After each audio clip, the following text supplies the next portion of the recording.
കരിങ്കോഴി പൂവനും കരിങ്കോഴിപ്പടയും, male female. ചേട്ടാ ഇതാണ് കരിങ്കോഴിപ്പട. അപ്പം നമുക്ക് കറക്റ്റായിട്ട് നോക്കി അറിയാം ഇതിൻ്റെ പൂവ്, ഇതിൻ്റെ താട, ഇതിൻ്റെ കണ്ണ്, ഇതിൻ്റെ നഖങ്ങൾ നീല പോലെ കറുപ്പ് നീല കൂടിയിട്ട് ഉള്ളൊരു കളറാണ്. നീല പോലെ വരുന്നത്. അതെ, ഇത് മൊത്തത്തിൽ കറുപ്പായിരിക്കും. ഇത് ഫീമെയിൽ.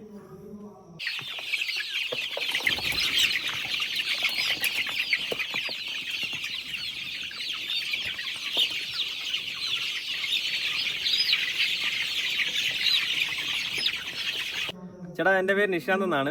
ഞാൻ വരുന്നത് ട്രിവാൻഡ്രം നെയ്യാർ ഡാമിനടുത്ത് പന്ത എന്ന് പറഞ്ഞ സ്ഥലത്തു നിന്നാണ്. അപ്പോൾ ഞാൻ മെയിനായിട്ട് ചെയ്യുന്നത് കരിങ്കോഴി കൃഷിയാണ് ചെയ്യുന്നത്. നമ്മളിപ്പോൾ ഏകദേശം ഒരു 8-10 വർഷമായിട്ട് ചെയ്യുന്നുണ്ട്. ഇപ്പോൾ ചേട്ടൻ തന്നെ ഏകദേശം ഒരു 3-4 പ്രാവശ്യം വന്ന് വീഡിയോ എടുത്തിട്ടുണ്ട്. അപ്പം നമ്മൾ വിവിധ സ്ഥലങ്ങളിലോട്ട്, കേരളത്തിൽ വിവിധ സ്ഥലങ്ങളിലോട്ട് നമ്മൾ സെയിൽ ചെയ്യുന്നുണ്ട് പല രീതിയിലും. അപ്പം നമ്മൾ കൊറിയർ അയക്കുന്നുണ്ട്, കുഞ്ഞുങ്ങളുടെ ആവശ്യപ്രകാരം നമ്മൾ കൊറിയർ അയക്കുന്നുണ്ട്. ഇത്ര ചെറുപ്പത്തിലെ ഈ ഒരു കൃഷി ഇഷ്ടപ്പെടാനുള്ള ഒരു കാരണം എന്താ? കാരണം മറ്റൊന്നുമല്ല, ഒന്നാമത്തെ കാര്യം റെയർ ബ്രീഡാണ്. അതുപോലെ ഇതിന് ഔഷധ ഗുണങ്ങളുണ്ട്, കാര്യങ്ങളൊക്കെ ഉണ്ട്. അതുകൊണ്ടാണ് ഇത് മെയിനായിട്ട് നമ്മൾ ചെയ്തു പോകുന്നത്. അതുപോലെ ഇതിന് മാർക്കറ്റ് വാല്യൂ കൂടുതലാണ്, നന്നായിട്ട് സെയിൽസ് ഉണ്ട്, വേറെ ബുദ്ധിമുട്ടൊന്നുമില്ല. എനിക്ക് തോന്നുന്നു മറ്റുള്ള കോഴികളെ അപേക്ഷിച്ച് കരിങ്കോഴിക്ക് നല്ല പ്രതിരോധ ശേഷി ഉണ്ടോ? പ്രതിരോധ ശേഷി കൂടുതലാണ്. പൊതുവെ നോക്കുമ്പോഴത്തേക്കും പ്രതിരോധ ശേഷി കൂടുതലാണ്. അതുപോലെ മുട്ട ഫാറ്റ് ഫ്രീ ആണ്. പല അസുഖങ്ങൾക്കും ഉപയോഗിക്കുന്നുണ്ട്, ത്വക്ക് രോഗങ്ങൾ പോലുള്ള രോഗങ്ങൾക്കെല്ലാം ഉപയോഗിക്കുന്നുണ്ട്. അതുപോലെ മരുന്നുണ്ടാക്കാനായിട്ട് ഉപയോഗിക്കുന്നുണ്ട് വൈദ്യന്മാർ. പലരും നമ്മളിന്ന് വന്ന് മേടിക്കുമ്പോഴാണ് നമ്മൾ അറിയുന്നത്. അപ്പോൾ അതുകൊണ്ടൊക്കെയാണ് ഞാൻ ഈ ഒരു ബ്രീഡ് ഇഷ്ടപ്പെടാനുള്ള കാരണം. ഇത്ര ചെറുപ്പത്തിലെ ഈ ഒരു കൃഷി ലാഭകരമായിട്ട് കൊണ്ടുപോകുന്നുണ്ടല്ലോ? തീർച്ചയായിട്ടും നമ്മൾ ഏകദേശം 8-10 വർഷമായിട്ട് ചെയ്യുന്നുണ്ട്. ലാഭകരമായോണ്ടാണല്ലോ നമ്മൾ അതിൽ നിന്ന് പോകുന്നത്. അതെ. അപ്പൊ എത്ര മാസം മുതലുള്ള കുഞ്ഞുങ്ങളെയാണ് ഇവിടെ? നമുക്ക് 1 മാസം മുതലുള്ള കുഞ്ഞുങ്ങൾ ഉണ്ടാവും. 1 മാസം ഫുള്ളി വാക്സിനേഷൻ എല്ലാം കഴിഞ്ഞിട്ടുള്ളത്. വാക്സിൻസ് ഏതാന്ന് വെച്ചാൽ ലെസോട്ട നമുക്ക് വാക്സിൻ ഉണ്ട്, ലെസോട്ട, IBD, വീണ്ടും ലെസോട്ട 2, IBD2 എന്നുള്ള വാക്സിൻസ് എല്ലാം കഴിഞ്ഞിട്ട് നമ്മൾ 1 മാസം മുതൽ സെയിൽ തുടങ്ങും. 1 മാസം പ്രായം 175 രൂപ, 1.5 മാസം 200 രൂപ. അങ്ങനെയാണ് നമ്മൾ. ഡെലിവറി ചാർജ് എക്സ്ട്രാ ഉണ്ടല്ലോ ദൂരെ? ഡെലിവറി എങ്ങനെയാന്ന് വെച്ചാൽ ഒരു ബോക്സിൽ നമുക്ക് 20 പീസാണ് വരുന്നത്. 20 പീസ് വരും. അപ്പോൾ നമുക്ക് ഡെലിവറി ചാർജ് വരുന്നത് MC റോഡ് ആണെങ്കിൽ 300 രൂപയും ഹൈവേ ആണെങ്കിൽ 400 രൂപ എന്നുള്ള നിരക്കാണ് വരുന്നത്. അതുപോലെ നമുക്ക് ഗൂഗിൾ പേയിൽ പേയ്മെന്റ് ചെയ്ത് ബുക്ക് ചെയ്യുന്ന അനുസരിച്ചാണ് നമ്മൾ അയച്ചു കൊടുക്കുന്നത്. നല്ല ഒറിജിനൽ കരിങ്കോഴി അല്ലേ? നല്ല കിടക്കുന്നത്. അതെ. അപ്പൊ അതില് പലർക്കും ഒരു സംശയം, കരിങ്കോഴി കറുത്ത മുട്ട ഇടുക എന്നുള്ളൊരു സംശയമുണ്ട്. അപ്പൊ അതിന്റെ കാരണം പലരും പറയും കരിങ്കോഴി കറുത്ത മുട്ട ഇടുന്നതൊക്കെ പറഞ്ഞു. കരിങ്കോഴി കറുത്ത മുട്ടയല്ല, ഒരു തവിട്ട് നിറത്തിലുള്ള മുട്ടയാണ്. നമുക്കത് കാണിക്കാം, വീഡിയോയിൽ കാണിക്കാം എങ്ങനെയാണ് അതിന്റെ കളർ വരുന്നത് എന്നുള്ളത്. അപ്പൊ ഈ കറുത്ത മുട്ട ഇടുന്ന കോഴി ഏതാണ്? കറുത്ത മുട്ടയിടുന്ന കോഴി ഉണ്ട് കേട്ടോ. അത് സിമനീസ് എന്ന് പറഞ്ഞിട്ട് ഒരു ബ്രീഡാണ്, ഇന്തോനേഷ്യൻ ബേർഡ്സ് ആണ്. ആയാം സിമനി എന്ന് പറഞ്ഞിട്ടൊരു ബേർഡാണ്. അത് നമ്മൾ ഇന്ത്യയിൽ അങ്ങനെ കണ്ടുവരുന്നില്ല, അത് കുറച്ച് കോസ്റ്റ്ലി ആയിട്ടുള്ള ഒരു ബേർഡാണ്.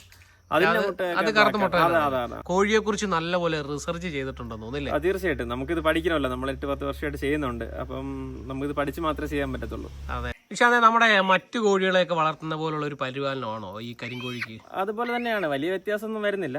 പിന്നെ നമ്മൾ പ്രായം അനുസരിച്ചിട്ട് ഇപ്പം നമ്മൾ ഏകദേശം 1.5 മാസം വരെ നമ്മൾ സ്റ്റാർട്ടർ കൊടുക്കാറുണ്ട്. സ്റ്റാർട്ടർ തീറ്റ കൊടുത്താണ് വളർത്തുന്നത്. അത് കഴിഞ്ഞിട്ട് നമ്മൾ ഗ്രോവറിലോട്ട് മാറും. മുട്ടയിടുന്ന വരെ നമ്മൾ ഗ്രോവറിലോട്ട് പോകും. പിന്നെ നാടൻ രീതിയിൽ വളർത്തുന്നവർക്ക് ആ ഒരു രീതിയിൽ വളർത്താം. അത് കഴിഞ്ഞാൽ മുട്ടയിട്ട് തുടങ്ങുമ്പോഴത്തേക്കും ലെയർ പെല്ലറ്റ് എന്നുള്ള തീറ്റയാണ് നമ്മൾ. ശരിക്കും കരിങ്കോഴി ഒരു നാടൻ കോഴി തന്നെയാണ്. നാടൻ കോഴി തന്നെയാണ്. പിന്നെ നമുക്ക് കൊമേഴ്ഷ്യലി ചെയ്യുമ്പോഴത്തേക്കും നമുക്ക് നാടൻ രീതിയിലുള്ള തീറ്റകൾ കൊടുക്കാനുള്ള ബുദ്ധിമുട്ട് കൊണ്ടാണ് നമ്മൾ ഈ ഒരു രീതിയിൽ. ഇതിപ്പോൾ എത്ര മാസമായ ഒരു കോഴി? ഇതിപ്പോൾ ഏകദേശം ഒരു 2 മാസത്തോളം പ്രായമായിട്ടുള്ള കോഴി. 2 മാസം? 2 മാസം പ്രായം. 2 മാസം മുതൽ അങ്ങോട്ടുള്ള ഒരു തീറ്റക്രമവും ഒരു പരിപാലനവും ഒക്കെ എന്തൊക്കെ ശ്രദ്ധിക്കണം? ഈ സമയമൊക്കെ സ്റ്റാർട്ടർ നമ്മൾ കൊടുത്തുകൊണ്ടിരിക്കുകയാണ്. ഇതിപ്പോൾ മാറ്റാനുള്ള സമയമായിട്ടുണ്ട്. സ്റ്റാർട്ടർ മാറി ഗ്രോവറിലോട്ട് മാറാനുള്ള സമയമായിട്ടുണ്ട്. ഇനി നമുക്ക് മുട്ടയിടുന്നവരെ ഗ്രോവർ നമുക്ക് കണ്ടിന്യൂ ചെയ്ത് പോകാൻ പറ്റും. പിന്നെ അതുപോലെ സപ്ലിമെൻറ്റ്സ് ഉണ്ട്, ഗ്രോവി പ്ലെക്സ് പോലുള്ള സപ്ലിമെൻറ്റ്സ്, വെമ്രോൾ പോലുള്ള സപ്ലിമെൻറ്റ്സ്, അതെല്ലാം നമുക്ക് കൊടുക്കാം. അപ്പോൾ എത്ര മാസം മുതലേ ഇത് മുട്ടയിട്ട് തുടങ്ങുന്നത്? മുട്ടയിട്ട് തുടങ്ങുന്നത് ഏകദേശം ഒരു 5-6 മാസം മുതലാണ് മുട്ടയിട്ട്. 6 മാസം മുതൽ. ഒരു ശീലം എന്നൊക്കെ പറയുന്നത് കണ്ടിന്യൂസ് അത് എത്ര മുട്ടയൊക്കെയാണ്? കണ്ടിന്യൂസ് മുട്ടയിടും. സാധാരണ കരിങ്കോഴികൾ പൊതുവേ അടകിടക്കാറില്ല, അടകിടക്കാൻ ബുദ്ധിമുട്ടുള്ളൊരു ടൈപ്പ് കോഴികളാണ്. അപ്പോൾ അതുകൊണ്ട് കണ്ടിന്യൂസ് ആയിട്ടൊക്കെ കിട്ടാറുണ്ട്. പിന്നെ വർഷത്തിൽ 200 മുട്ടയാണ് പറയുന്നത്. 200-220 മുട്ടയാണ് പറയുന്നത്. പലരും പറയുന്നത് കരിങ്കോഴിയുടെ മുട്ടയ്ക്ക് 50 രൂപ 100 രൂപയൊക്കെയാണ് വിലയെന്ന് പലരും. അതിനകത്ത് എത്രത്തോളം വാസ്തവമുണ്ട്? അതെ, തീർച്ചയായിട്ടും ആ ഒരു വിലയ്ക്ക് കൊടുത്തുകൊണ്ടിരുന്ന ആൾക്കാരുണ്ട്. ഇപ്പം നമുക്ക് എഗ്ഗ് സെയിലില്ല, വലിയ കോഴി സെയിലില്ല, നമുക്ക് കുഞ്ഞുങ്ങൾ മാത്രമേ ഉള്ളൂ. നമ്മളിപ്പോൾ മുട്ട വിരിയിച്ചാണ് കൊടുക്കുന്നത്. കൂടുതലും മുട്ട വിരിയിച്ചാണ് കൊടുക്കുന്നത്, കുഞ്ഞുങ്ങളാണ് കൊടുക്കുന്നത്. അതാകുമ്പോൾ നല്ല പ്രതിരോധ ശേഷി ഉണ്ടാവും. അതുപോലെ നമുക്ക് നോക്കുമ്പോഴത്തേക്കും മുട്ട കൊടുക്കുന്നതിനേക്കാളും കുറച്ചൊരു ബെറ്റർ നമ്മൾ കുഞ്ഞുങ്ങൾ കൊടുക്കുന്നതാണ്. അതെ.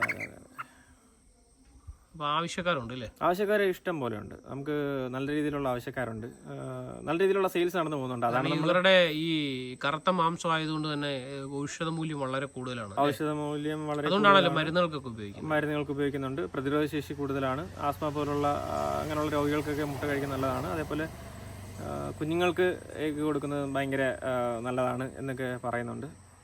അതുപോലെ പല രീതിയിലുള്ള ഔഷധ ഗുണങ്ങൾ ഇത് പറയുന്നുണ്ട്. അതുകൊണ്ടാണ് ഇത് മെയിനായിട്ട് ഇത് ഉപയോഗിക്കുന്നത്. നിശാന്ത്, ഇത്രയും നാളത്തെ ഒരു പ്രവൃത്തി പരിചയം കൊണ്ട് നമ്മുടെ യുവാക്കൾക്കായിട്ടുള്ള കർഷകർക്കും അതേപോലെ തന്നെ വീട്ടമ്മമാർക്കും ഒക്കെ പറഞ്ഞു കൊടുക്കാൻ പറ്റുന്ന ഒരു നിർദ്ദേശം എന്താണ്? ചേട്ടാ, നമുക്കിപ്പം എല്ലാവർക്കും സിമ്പിളായിട്ട് ചെയ്യാൻ പറ്റുന്ന ഒരു കാര്യമാണ് കോഴി വളർത്തൽ എന്ന് പറയുന്നത്. ഇപ്പം മിക്ക വീടുകളിലും നമ്മൾ വളർത്തുന്നുണ്ട്. ഇപ്പം ആദ്യമായിട്ട് തുടക്കക്കാർക്കായാലും ഭയങ്കര എക്സ്പീരിയൻസ് ഒന്നും ഇല്ലെങ്കിലും കുറച്ചൊക്കെ മേടിച്ച്, ഇപ്പോൾ ഒരു 10 or 15 ഒക്കെ മേടിച്ച് നമ്മൾ വളർത്തി തുടങ്ങിയാൽ നമുക്ക് അതിൻ്റെ കാര്യങ്ങളൊക്കെ മനസ്സിലാവും. വീട്ടമ്മമാർക്കായാലും ഇപ്പോൾ പയ്യന്മാർക്കായാലും. പക്ഷേ അതിനോടൊരു സ്നേഹവും പാഷനും ഒക്കെ വേണം. എങ്കിൽ നമുക്ക് തീർച്ചയായിട്ടും ഇതിൽ വിജയിക്കാൻ പറ്റും. ഞാനും തുടക്കകാലത്തൊക്കെ ജോലിയും ഇതും ഒരു സൈഡായിട്ട് കൊണ്ടുപോയിക്കൊണ്ടിരുന്നതാണ്. പക്ഷേ എനിക്കിതിൽ നല്ലൊരു വരുമാനം കിട്ടിയപ്പോഴേക്കും ഇത് ഫുൾ ടൈം കർഷകനായി ഞാൻ മാറി. അപ്പോൾ എനിക്കതാണ് പറയാനുള്ളത്. എല്ലാവർക്കും നല്ല രീതിയിൽ ചെയ്ത് തുടങ്ങാൻ പറ്റുന്ന ഒരു ബിസിനസ് തന്നെയാണ്. ചെറിയ രീതിയിൽ തുടങ്ങിയാൽ മതി. അപ്പോഴത്തേക്ക് ഒരുപാട് ചെറുപ്പക്കാർ തൊഴിലില്ലാതെ ഇന്ന് നമ്മുടെ നാട്ടിൽ അലയുന്നുണ്ട്. പക്ഷെ ഒരുപാട് കൃഷിയും മറ്റു കാര്യങ്ങളൊക്കെ ചെയ്ത് അല്ലെ ഒരു ജീവിത മാർഗം കണ്ടെത്താൻ നമുക്ക് ഈ നാട്ടിൽ സാധിക്കും. പക്ഷെ അതിനാരും ശ്രമിക്കുന്നില്ല. അപ്പൊ ഒരുപാട് ഓപ്പർച്യൂണിറ്റീസ് ഉണ്ട് ചേട്ടാ. ഉണ്ട്. നമുക്ക് നമ്മൾ നന്നായിട്ട് ചെയ്തു കഴിഞ്ഞാൽ നല്ല രീതിയിലുള്ളൊരു വരുമാനം നമുക്ക് കിട്ടാനുള്ള സാധ്യതയുണ്ട് ഇതിൽ നിന്ന് തന്നെ. കാരണം ഞാൻ ഇപ്പോൾ ഫുൾ ടൈം കർഷകനാണ്. അപ്പൊ അതുവഴിയാണ് നമ്മുടെ കാര്യങ്ങളൊക്കെ നടന്നു പോകുന്നത്. സൈഡായിട്ട് ഇറങ്ങിയെങ്കിലും ഇപ്പം അതെ അതെ അതെ. അപ്പൊ ഇതിനായിട്ട് നമ്മൾ ഒരിടത്തും പോകേണ്ട കാര്യമില്ല. യുകെയിലോ ഒരിടത്തും പോകേണ്ട കാര്യമില്ല. നമ്മൾ ഇവിടെ തന്നെ നമുക്ക് നന്നായിട്ട് വിദേശ രാജ്യത്തൊക്കെ ജോലി അന്വേഷിക്കേണ്ട ആവശ്യമില്ല. ഒരാവശ്യമില്ല. നമുക്ക് ഇവിടെ തന്നെ ആവശ്യത്തിന് ജോലിയുണ്ട്, ആവശ്യത്തിന് ബിസിനസ് ഓപ്പർച്യൂണിറ്റീസ് ഉണ്ട്. അത് തന്നെ ചെയ്തു കഴിഞ്ഞാൽ നമുക്ക് നന്നായിട്ട് മുന്നോട്ട് പോകാൻ പറ്റും.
Gracias.